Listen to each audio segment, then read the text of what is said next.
শহীদ ওসমান হাদি ওই একই সুতোর মানুষ, যিনি এই সকল আধিপত্যবাদের বিরুদ্ধে দাঁড়িয়েছিলেন। ইনকিলাব কালচারাল সেন্টারের প্রতিষ্ঠাকালীন নেতৃত্ব থেকে সরে দাঁড়ানোর ঘোষণা দিয়ে ব্যাপক আলোচনার জন্ম দিয়েছেন আব্দুল্লাহ আল জাবের। সেই ঘোষণার মাত্র একদিন পরেই নতুন একটি ফেসবুক পোস্ট দিয়ে আবারও আলোচনার কেন্দ্রবিন্দুতে উঠে এসেছেন তিনি। দায়িত্ব ছাড়ার সিদ্ধান্তকে ঘিরে যখন সামাজিক যোগাযোগ মাধ্যমে নানা ধরনের ব্যাখ্যা, সমালোচনা ও রাজনৈতিক বিশ্লেষণ চলছে, ঠিক তখনই নিজের অবস্থান স্পষ্ট করে সংক্ষিপ্ত কিন্তু বেশ তাৎপর্যপূর্ণ একটি বার্তা দিয়েছেন জাবের।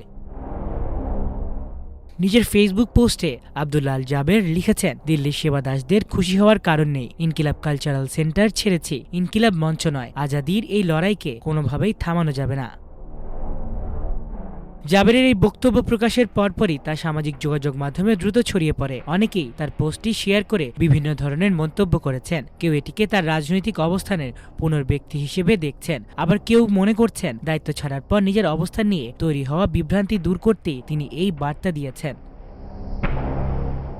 এর আগে বুধবার সন্ধ্যায় আব্দুল্লাহ আল জাবের, ফাতিমা তাসনিম জুমা, ফাহিম আব্দুল্লাহ সহ ইনকিলাব কালচারাল সেন্টারের প্রতিষ্ঠাকালীন নেতৃত্বের কয়েকজন সদস্য পৃথক পৃথক ফেসবুক পোস্টে দায়িত্ব থেকে সরে দাঁড়ানোর ঘোষণা দেন। তাদের ভাষ্য অনুযায়ী শহীদ ওসমান হাদির ওয়ারিসদের দাবির প্রেক্ষাপটে প্রয়োজনীয় দলিল দস্তাবেজ যাচাই বাছাই করে ইনকিলাব কালচারাল সেন্টারের দায়িত্ব দাবিদারদের কাছে হস্তান্তরের সিদ্ধান্ত নেওয়া হয়েছে।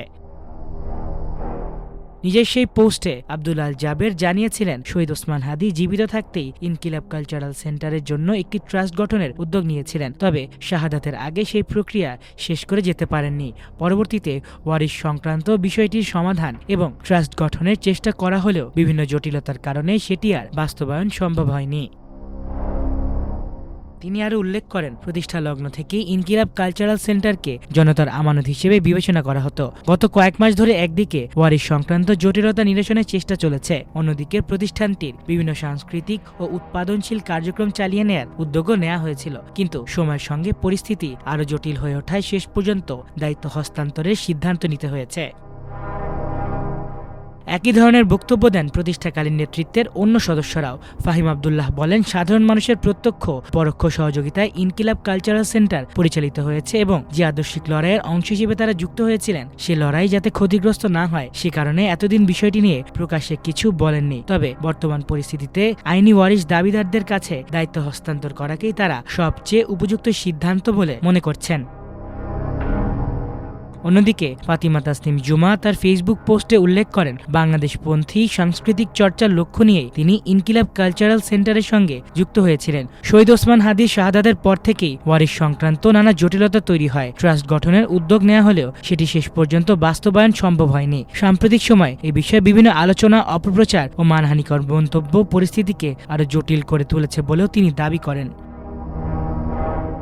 এসব ঘটনার মধ্যেই জাবেরের নতুন পোস্ট বিশেষ গুরুত্ব পাচ্ছে, কারণ সেখানে তিনি স্পষ্ট ভাষায় বলেছেন, ইনকিলাব কালচারাল সেন্টারের দায়িত্ব থেকে সরে দাঁড়ালেও ইনকিলাব মঞ্চ ছাড়েননি। একই সঙ্গে আজাদির এই লড়াইকে কোনোভাবেই থামানো যাবে না এমন মন্তব্য করে তিনি ইঙ্গিত দিয়েছেন, তার মতে সংশ্লিষ্ট আদর্শিক কার্যক্রম অব্যাহত থাকবে। মাল্টিমিডিয়া ডেস্ক, আমার দেশ।